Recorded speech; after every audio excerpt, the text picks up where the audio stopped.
And welcome back, class, to Chapter 12, The Civilizations of Africa. I'm sure you've been waiting with bated breath to get to Section 2, where we get to learn about the kingdoms of West Africa. And finally, we get to learn about those. Get excited. The first thing we have to talk about when we talk about these West African kingdoms is the real catalyst for true civilization to develop in West Africa. And this catalyst, this cause, is what's known as the Sahara trade. And it revolves around two commodities. A commodity is something that you would trade or sell, some kind of thing that you feel has some worth to it for something else that you feel as worth to it. So anytime you hear the word commodity, it is something that commonly is accepted as wealth. These two commodities that are going to start the Saharan trade are salt and gold. Now, to you, these things might seem a little, I would say, not on the same type of wealth. If I had salt today, good for me, I'd be in the cafeteria. If I had gold today, I wouldn't be giving this lecture to you right now. I'd be on my own island near Tahiti. But to sub-Saharan African peoples, salt is going to be worth more than gold to them. And we're going to talk about why this happens. Now, the big cause of these people to move into Western Africa from these northwestern regions is that idea of desertification. As the Sahara Desert grows, people migrate. And then as they migrate southward into the savanna regions, some people remain hunter-gatherers, as we'll see, even into today. But others eventually begin to settle down in farming villages. As these farming villages are successful, they have surpluses. These surpluses allow them to trade. Trade leads to them discovering other commodities around them, such as gold, and wanting other things, such as salt. And that becomes what I said was the catalyst for the Sahara trade. Now, why is salt so important to West African people? Well, living in sub-Saharan Africa, it is still very warm. And if you're around this sub-Saharan African region, you have the constant threat of dehydration. This might seem counterintuitive to you, but dehydration can actually be staved off by salt. So Western African people are going to need a lot of salt in their diet. Now, the people who have salt, and most of the salt mines, are located on the Mediterranean coast of North Africa. So what we see the Western African people seeking, salt, will be what the North African people have as a commodity. They have a lot of it. And what the Western African people discover is they have a whole bunch of gold, all in their streams and in their dirt, and they are very able to easily mine for gold. So they have a commodity of gold, and they begin to trade these two commodities over the Saharan desert. What else makes this possible? The domestication of the camel in the region of today Saudi Arabia, which eventually flows in as Islamic peoples begin to trade into Africa, makes it possible to take these two commodities over the Saharan desert. And as we see this trade develop, the Saharan trade develop, we see that the small villages of Western Africa grow into great trading centers and great civilizations, which we're going to talk about. And due to the fact that there's all this gold around and all this, trade, many different rulers will try to control this region. And that's going to cause warfare, but also this idea of cultural diffusion. And we definitely see this Saharan trade as a true catalyst of the great Western African civilizations. Your first great West African civilization comes around 800 AD, when a tribe of people called the Sonenke people begin to take over all of these rival little trading states, and they're going to form a kingdom known as Ghana. Ghana is not located in, if you think of Africa today, you'll hear about the country of Ghana. That's actually about 150 miles to the south of where Ghana is located today. I'm going to show you a map in a second. But this trade state of Ghana is the first really great civilization we see in West Africa. They have good art. They have all this idea of gold wealth. They build many different large cities. And we see that the largest city in Ghana is known as Kumbi Saleh. And it's actually two little separate towns. One town will be where the king's big palace would be, and then the other town is the great trading center. But that is the great capital of this Ghana Empire. Here up here, we see the trade routes across the Saharan Desert. So you have up here North Africa. Here's Cairo, which would be a city in modern-day Egypt. You have all these Mediterranean areas. This would be Morocco and Tunisia up over in this area. And down here we have our Western African trading states. So these people eventually lived up here, but due to desertification, moved down to this area. And down here is the gold. And up here is the salt, and then the trade begins. And if we look over here, we will see the ancient kingdom of Ghana. And if you look right here, here is Kumbi Saleh, which is the big capital city where the leaders would live. Now, Ghana doesn't last very long. Eventually, Islamic traders who have really colonized North Africa by this point. We've learned about Islam. They've come from Saudi Arabia over the Sinai Desert into North Africa, and they will eventually come across the Sahara and try to take over the Ghana Empire. And due to this strife, there is a weakening, a crumbling of this empire, as we see. And due to the real chaos that's going on here, we see that another African people will take over this area in 1235 AD. These people are called the Mandinka people, and they will really come into their own under the leadership of Sundiata. And Sundiata is a very interesting leader. I want you hopefully to read about him on page 285 on the corner. Very interesting that the Mandinka tribe was almost eradicated by rival tribes who were fighting for dominance in this very wealthy region. And Sundiata was the only person able to survive from the royal family because they thought he was sickly.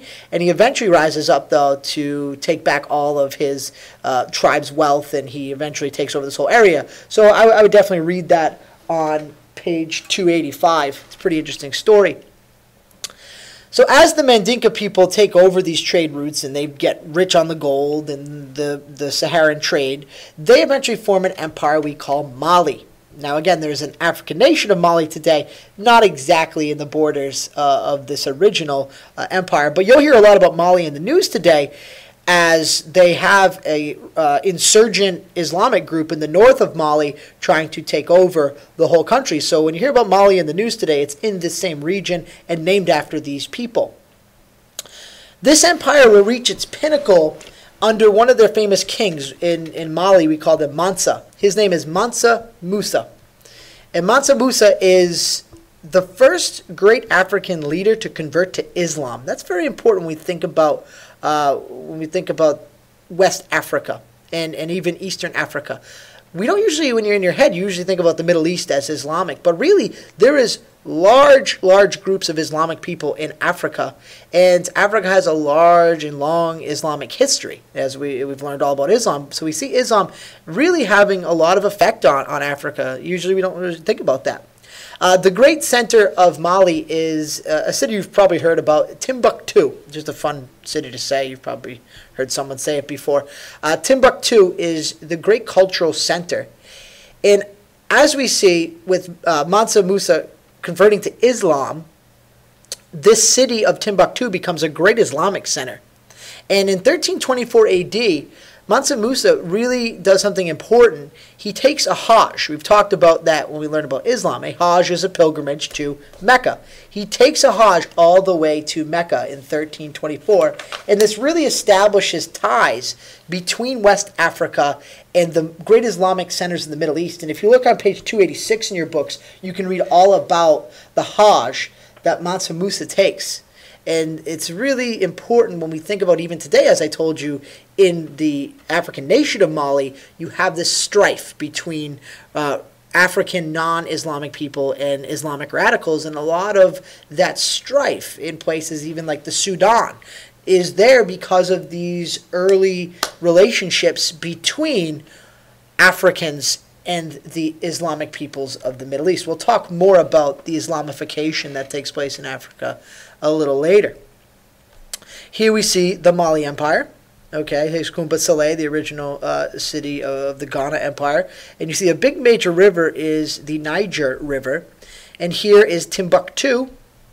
and Kao, which will become important in the next empire that takes over. And here we see a map drawn by the Spanish in which they draw King Mansa Musa. And he was considered the richest person in the world at this point. Richer than even today if you think about Bill Gates, whoever you think about today, since he has all these gold deposits in West Africa. Even the Europeans of the time consider him to be the richest king on the planet. Pretty interesting to think about. The next people who develop an empire in this region are the Songhai. And they're important for many reasons. But again, like we see with the people of Mali, they're going to strengthen even more that Islamic influence and education that we see going on in West Africa. In 1450 AD, as I said, this new trading state develops, and it replaces that weakening Mali Empire. The Mali Empire, a lot of people fought over who was going to be the next Mansa. There's a lot of destabilization and civil war, and they kind of step in and take everything over. They come out of the city of Gao, okay, the city of Gao. And that, as I showed you before, was located to the east of Timbuktu. Their first great king is a warrior, obviously, as he conquers the remnants of the Mali Empire. His name is Soni Ali, and he carves out this large West African empire, the largest we've seen. Interestingly enough, he's not Islamic. He continues to worship the old African gods. That's interesting. But he's a warrior. He's the strongest. Everybody looks up to him. But when he dies, we see Islam comes back under his successor, whose name is Askia Muhammad. And Askia Muhammad begins a great Islamic dynasty in West Africa.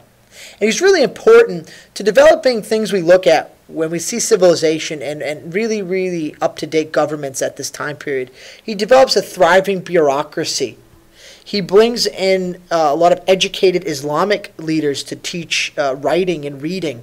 And he really brings a flourishing cultural empire during the Songhai period, and does increase this Islamic influence in West Africa. He builds many mosques around this area. In 1586 AD, there is a civil war. As we keep seeing happen in this region, why do we see so much strife? Well, wouldn't you want to be the king of these empires if you could get all that gold at your disposal? So we see always these civil wars, and again, there's a destabilization, and Moroccan Muslims from North Africa, the modern nation of Morocco, can't help but want this gold. So they come down and invade. And at this point, the empire period of West Africa ends, and it splinters into all these little rival states trying to control the local resources in West Africa. You do have some other small significant kingdoms. You can read up on those in your book.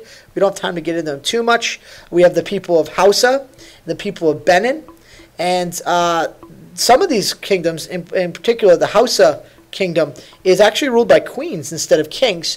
And it's actually during this period where the idea of West African slave trade begins, as the Portuguese come down and these warring kingdoms would capture people in war and sell them to the Portuguese. And we start to see our earliest ideas of the slave trade begin during that period. Here we see a map of the Songhai Empire. Here's Kao right here. Again, Timbuktu, Kombi Saleh, the Niger River, so all in this Western Africa area. Here we see a mosque that was built during this period. And you'll notice as we looked at mosques from the Middle East, it's different architecture. So they are Muslims, but you do see that cultural diffusion causing the architecture to be quite different. So I always think that when you look at, and you can Google some of these pictures, when you look at these different mosques from places like Timbuktu and whatnot, they're pretty interesting when you look at them architecturally. Pretty cool to see. So that's the end of section 2. Wasn't that bad of a section. When we return in the next slideshow, we're then going to move to the east and talk about these trade routes and these trade kingdoms that are developing in East Africa. So we're done with the west. Now we're going to move east, learn about all that in section 3. Get excited. Get pumped. It's coming up soon.